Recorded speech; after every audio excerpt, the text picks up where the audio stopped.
रात की तस्वीरें आ चुकी हैं। आप एक तस्वीर जैसा स्क्रीन पर देख रहे हैं, पाकिस्तान ने ड्रोन से, रॉकेट से, मिसाइल से, जैसे भी 15 जगहों पर भारत में हमला करने की कोशिश की। हमारे पास जो है कई जगहों से तस्वीरें, जालंधर की तस्वीर आ गई, अमृतसर की तस्वीर आ गई, गुजरात से तस्वीर आ गई, राजस्थान से तस्वीर आ गई। रात में इन सबको हवा में हमने मार गिराया। एक कंफर्म न्यूज है। अब तो आपके सामने सबूत, वीडियो आपको दिखाई दे रहा है। इसका जवाब पाकिस्तान को आज सुबह भी मिल गया, जब उसके एयर डिफेंस सिस्टम भारत ने न्यूट्रलाइज कर दिए।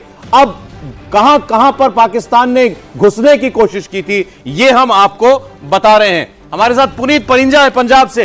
पुनीत, बताइए जरा, कहां, कितने शहरों में पाकिस्तान ने अटैक करने की कोशिश की?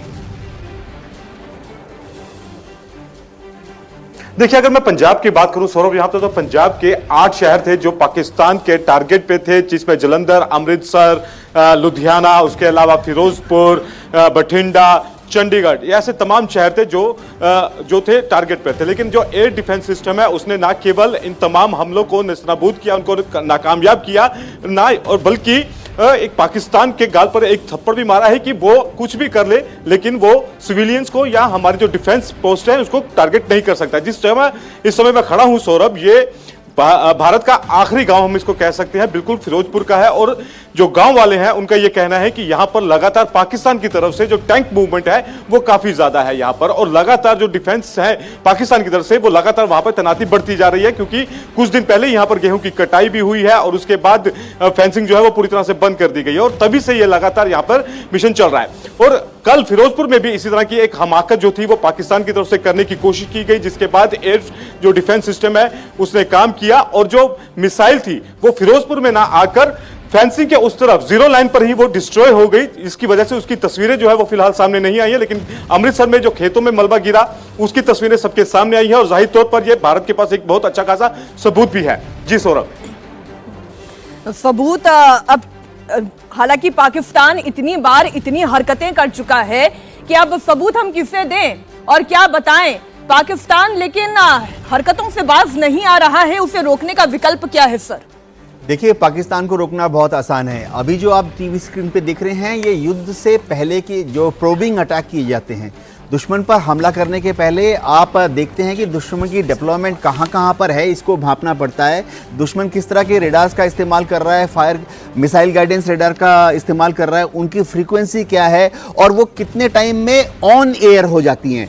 ये जो इतने सर्वेलेंस रेडार हैं या MGR होते हैं, ये 24 घंटे ऑन नहीं रहते हैं। सिर्फ जब टारगेट के आने का अंदेशा होता है, इनको तब स्विच ऑन किया जाता है।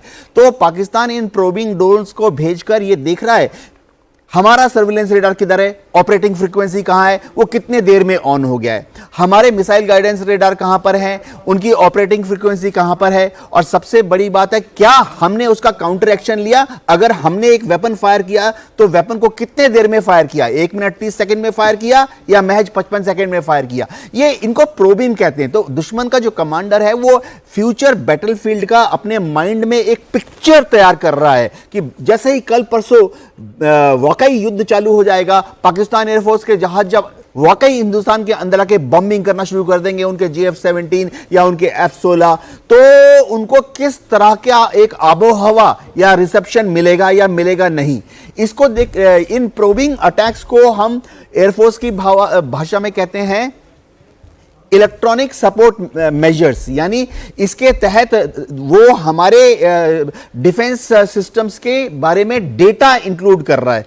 जो जैसे मैं एक एग्जांपल देता हूं, एक मिसाइल गाइडेंस रेडार को एक जगह नहीं रखा जाता, क्योंकि एक बार इस ड्रोन ने हमारे MGR की लोकेशन को देख लिया तो जाहिर बात है कल सुबह उस पर एक एंटी रेडिएशन मिसाइल फायर कर सकता है। तो जैसे ये ड्रोन आया, हमारा जो मिसाइल गाइडेंस रेडार है, हम उसको तुरंत वहां से 1.5 किलोमीटर इधर या 2 किलोमीटर इधर शिफ्ट कर देते हैं, ताकि दुश्मन अगर अभी मेरी GPS लोकेशन लेके गया है, कल सुबह अगर वो एक एंटी रेडिएशन मिसाइल फायर करेगा तो मैं तब तक 2 किलोमीटर इधर या 3 किलोमीटर इधर जा चुका हूंगा। जी।